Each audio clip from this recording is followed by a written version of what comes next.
Hey there everyone, welcome back to another Game Vault video. As always, I'm Captain Beefy with the Game Vault. We're going to talk about 2025's most anticipated game, upcoming game. And you know, this is a huge game for a lot of people, and even I'm really anticipating this game, and I'm also kind of dreading it in some ways. So let's cue the music and we'll get right into it.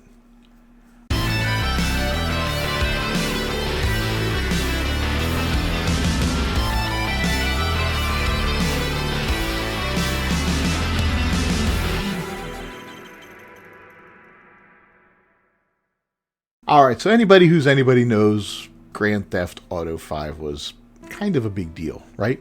This game was huge, actually. Probably one of the largest, biggest games of all times. Even today, at the time that I'm recording this video, this is a Sunday in, November of 2024. What is it, 11 years after the game came out? Came out in 2000, whatever. It's at a concurrent player count of 151,000 players right now. 179,000 was the 24-hour peak. Okay, 364,000 9.6 years ago was the most it ever had. Those are massive numbers. Massive numbers. Just one of the biggest games of all times. And the sequel's supposed to come out next year. Can it live up to the hype? We've seen a lot of games fail lately. A lot of big games. A lot of games that have been cooking for a long time. 2024 was a very unforgiving year for games. Look at Ubisoft's Skull and Bones, for instance, right? Now, granted, these aren't Grand Theft Auto. Grand Theft Auto is a brand. It is an IP that people love and are looking forward to the game. But I'm just talking about time, development, and money that has gone into games. Skull and Bones had about, 8 to 10 years of development, and I think they said, was it $800 million went into it? Some of the money was funded by the Singapore government, and it severely underperformed. You know, it's still out there, it's still going on. You know, it wasn't a complete abysmal failure, but it definitely wasn't the success it could have been. You know, being a live service game and all that, it may eventually turn a profit. I don't know if it is right now at the time, but it may end up being abandoned in a couple years. Who knows? I have to look into that game a little bit more and kind of catch up with it. It's been off my radar for a bit. That was a game I was really, really looking forward to. And the second time I got my money refunded for pre-ordering it, I won't pre-order anything that far out ever again. If I'm going to pre-order anything, it's going to be a few days prior to it coming out, just so I can get it preloaded, and it's going to be something I'm very confident with once reviews come out, if they come out ahead of time. If they're withholding reviews, then I'm going to be very suspect that I'm not pre-ordering. But anyway, so that game really underperformed. Concord was, what was that, 8 years in the making, I think, for Sony. They bought it, after it had been made for a couple of years. $400 million roughly went into it, estimated. These are all estimated numbers. You can never get honest numbers from these companies. But almost $500 million went into it. It's a live service looter shooter, or not a looter shooter, but a live service 5v5 game. Hero shooter, they call it. And it barely lasted 2 weeks on the market before Sony pulled the game completely, refunded everybody their money, actually refunded it without people asking, and a few weeks later they closed down the studio, basically got rid of everyone, or they reassigned them to other studios and stuff like that. But that game is not, it's not coming back from the dead. That's bad. So, and again, that was a game that had a lot of time in its development and all that. And even the most recent big failure, and this is another big IP, was Dragon Age Veilguard, right? The Veilguard. 10 years in the making. This is a game that the last iteration of the game, what was it, Inquisition, sold 12 million copies overall. A beloved franchise. RPG set in, medieval times, medieval type thing, dragons, spells, wizards, and all that. Kunari, these like weird dragon-like people. dwarves, the whole Tolkien-esque type stuff, Dungeons and Dragons influence. 12 million copies. Never topped 100,000 concurrent players on Steam. And that one had an estimated, I think it was another $400,000 into it. Maybe I'm wrong on that one. Correct me if I'm wrong, but these guys are dumping hundreds of millions of dollars into these games. If I said thousands before, correct me to millions on all those. Hundreds of millions of dollars are going into these games. Years and years. I can't tell you how many thousands of development hours are going into these games. For what? They're being thrown away. And for various reasons. Now, people will argue that, there's just various reasons behind it. Sometimes DEI is involved in it. You call it DEI or wokeism, whatever. Like, that's been blamed heavily on Concord, which was definitely part of it. The character designs were terrible. The addition of pronouns in the game was awful. And I can guarantee you that Dragon Age Veilguard, the DEI aspects of that game, the whole trans agenda in it and all that was a major factor for that failure. People will argue back against that, and no, I'm sorry. That was a major factor. And you couple that with the lackluster gameplay from what I've heard, the lame puzzles, and the completely abysmal character design. I mean, it's cartoonish. It looks like Fortnite, with a medieval backdrop. Terrible, right? And these are games that were highly anticipated. The next thing BioWare is putting out is going to be Mass Effect 5, they're calling it right now, even though it wouldn't be Mass Effect 5, it would be another Mass Effect game. Would it be, a continuation from 3? It's going to be something else set in the universe? I don't know. And people are dreading it now because of what they did to Dragon Age. So, yeah, and here we have GTA 6 coming out. Can it live up to the hype? This game's going to be... It's going to be 11 years since the last one came out. By the time it releases in 2025, if it releases in 2025. I mean, I think it will, right? The trailer, we all saw the trailer back in 2023. I think it came out about a year ago, a little under a year ago or over a year ago. And it looked cool, right? It's set in Vice City. Vice City's Miami. I grew up north of Miami. That's Miami, man. It's got the look of it, right? It's got the ethnic mix of it. There's a lot of a lot of Hispanic people, a lot of black people. You get the island folks down there. That looks like Miami. It looks great. So you can't argue diversity down there or anything like that. If there's LGBT in it, you're not going to argue that either, because there's a lot of that down there in Miami. The reality of it is there.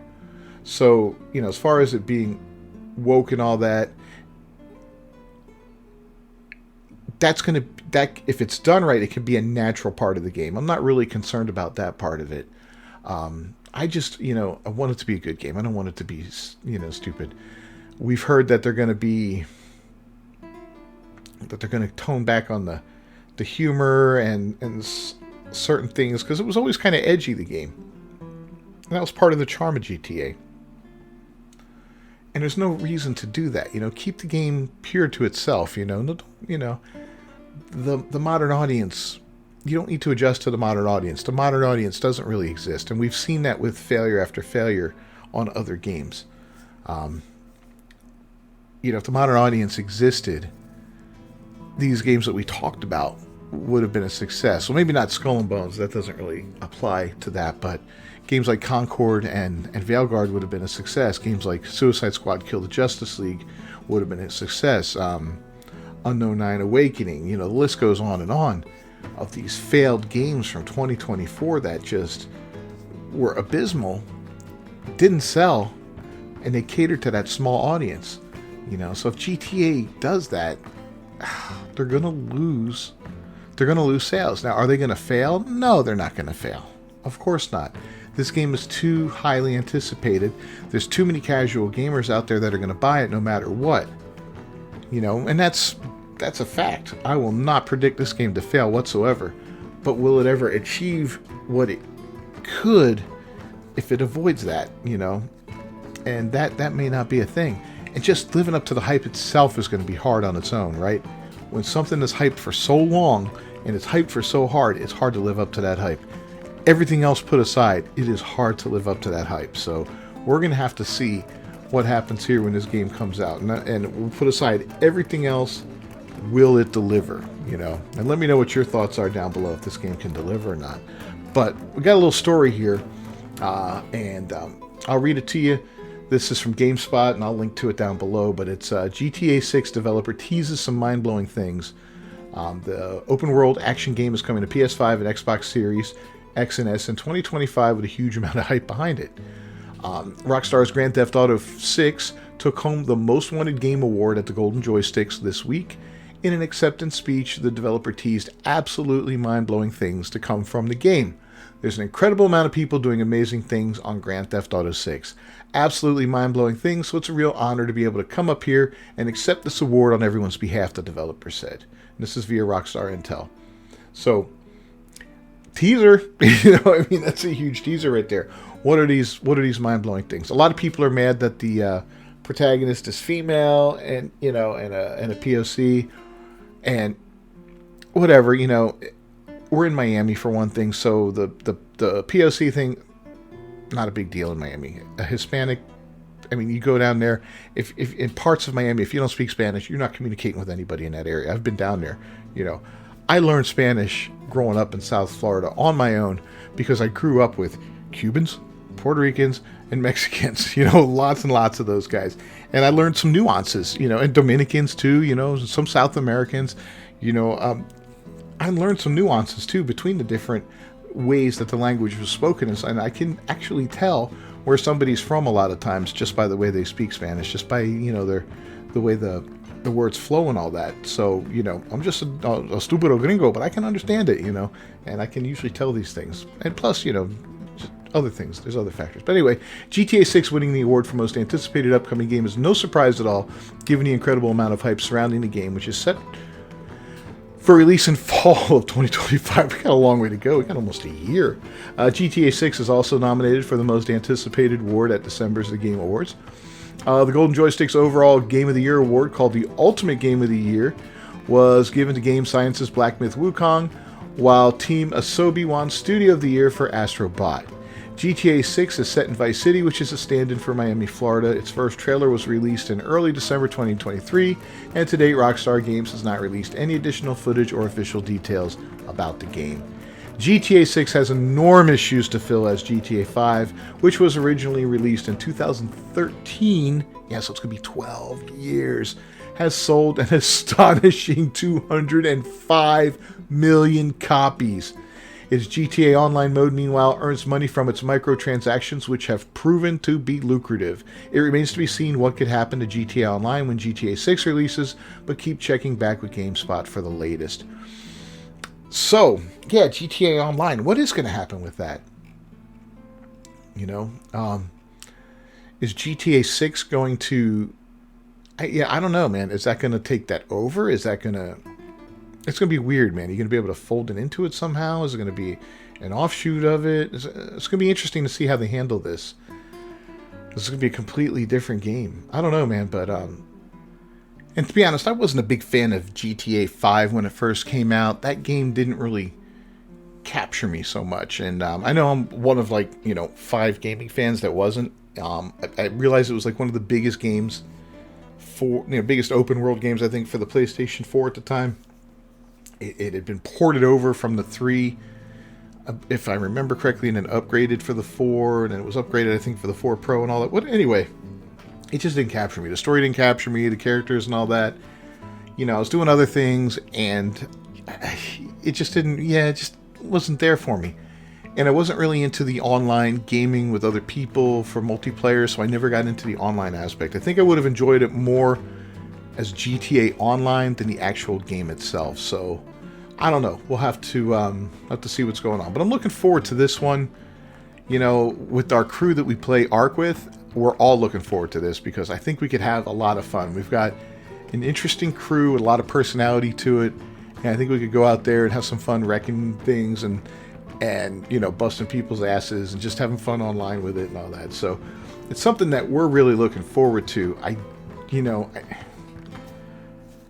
I'm wishing for the best here. I'm hoping that You know, I'm hoping that everything goes well for it. What do you guys think down below? You think it's going to be able to live up to the hype? I can guarantee you it won't live up to the hype. That doesn't mean it's going to be a bad game. Doesn't mean it's going to be, you know, woke or any of that crap.